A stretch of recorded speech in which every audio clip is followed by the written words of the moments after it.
Hi guys, and welcome back to another episode of the Tammy Carroll Show. Hi, so this is gonna be part 2 of the Homeschooling in Jamaica series or playlist or whatever it is. So I just want to give you some information on homeschooling in Jamaica just in case you are thinking about it, you're interested in getting started, or you just want to find out some information. I'm looking outside my window. I try to see where my light goes. Now, I just want to say, first of all, I got my final letter in the mail. Government of Jamaica. So, the previous video, if you haven't seen it before, I am gonna just link it right here, somewhere here.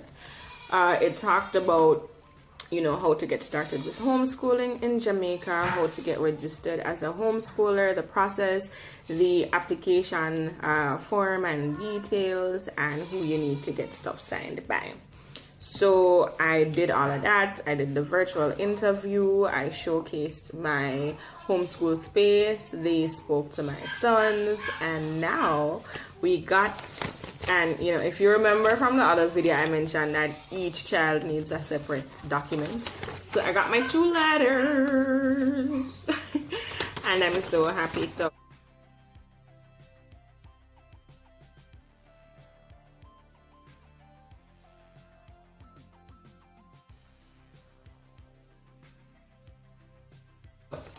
I just wanted to say that the process isn't hard. The process isn't...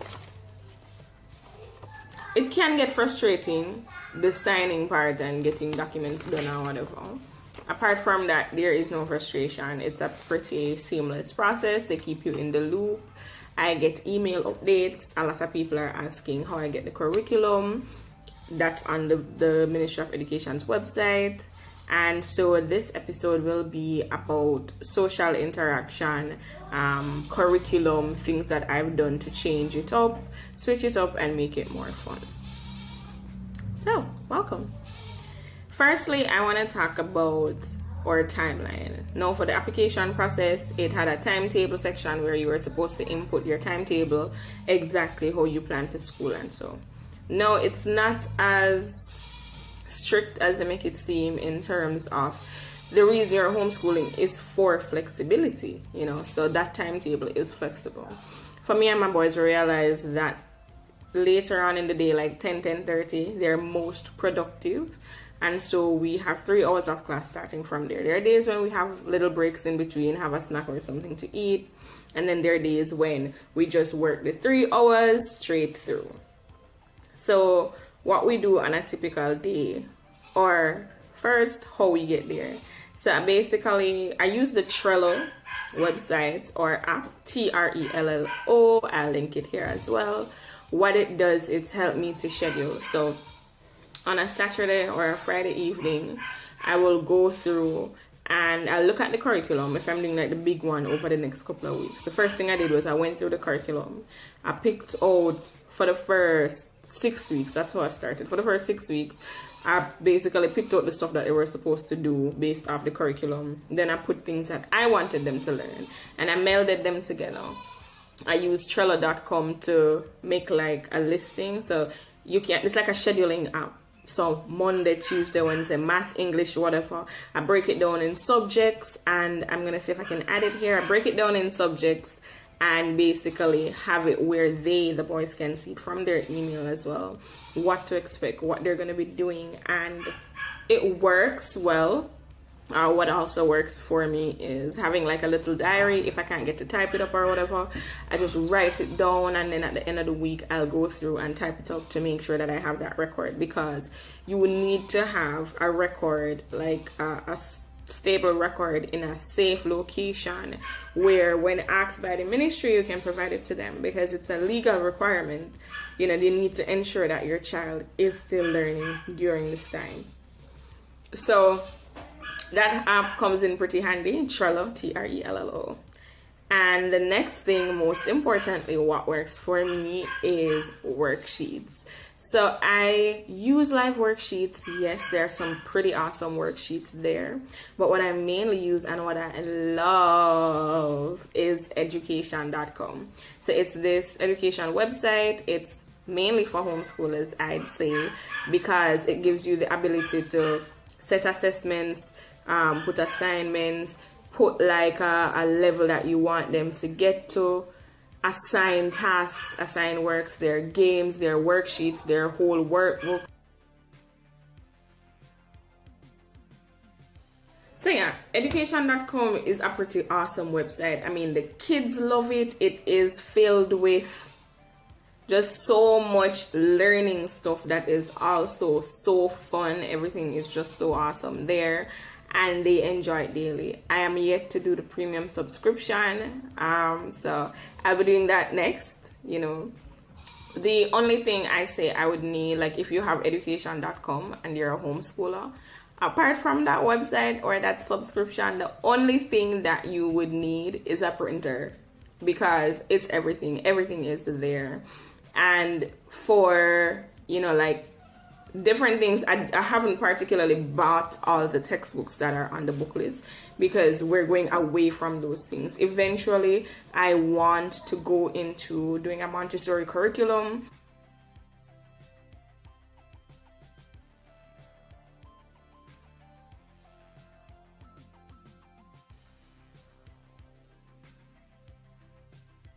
Because Raheem, my oldest son, was at a Montessori school before they closed down a couple of years ago, and it was awesome.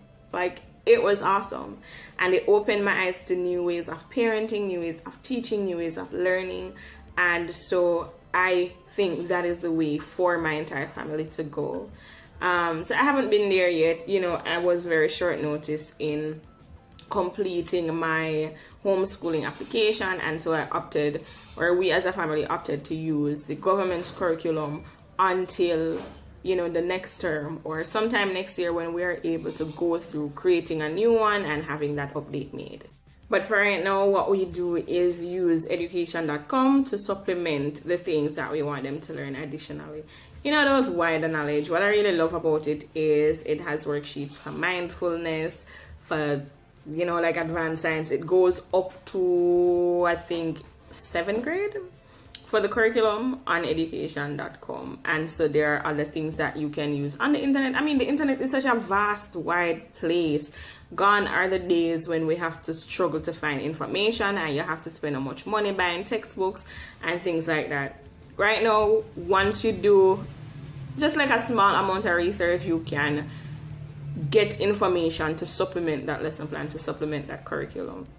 And what you're required to do before you formally remove your child from the government school system, you would have to actually send a letter of intent to the school that they were attending, or whatever school you want them to have as their base school, if you're letting them do the NSC, the government curriculum.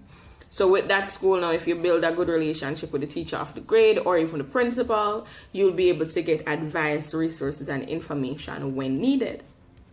So for me, I did that in a school close by the school that my oldest son was going to before. Going forward, when I change the curriculum, I will get to understand whether I need to remain or maintain that relationship, or if it will basically be null and void or get expired at that time. So overall, homeschooling so far, this has been a month and a half, going on to closing to 2 months, and it's been an eye-opener for the whole family. For me, it has taught me added patience, added calm, because there are times when I expect my boys to get something and they don't, and then I realize that I have to not necessarily lower my expectations, but become a blank slate, realize that they will learn at their own pace. And that is, you know, in essence, the reason why I have them being homeschooled. I want them to be able to learn at their own pace without the worry of failure or fret looming or hanging over them from other classmates, other teachers. It's just, the education system has not changed. since my grandmother was a child. I mean, I'm almost 30 years old, and it's the same. First of all, the person who's teaching the school for my older son, most of the teachers there are teachers that were there in the 90s when I went to primary school, and I know this because that's the same school that I went to. It makes no sense. I mean, we're doing the same thing over and over and expecting different results. That is by definition insanity. So I'm not bashing the school system or anything. It's just for me personally, for my children, I have a different vision in mind, and I will be the captain of that vision, of that ship, and sail it where it needs to go. So it's a lot, I'm not gonna lie. It's a lot, especially if you're working too. You will have to schedule and organize yourself properly to be able to be effective as a homeschooling parent.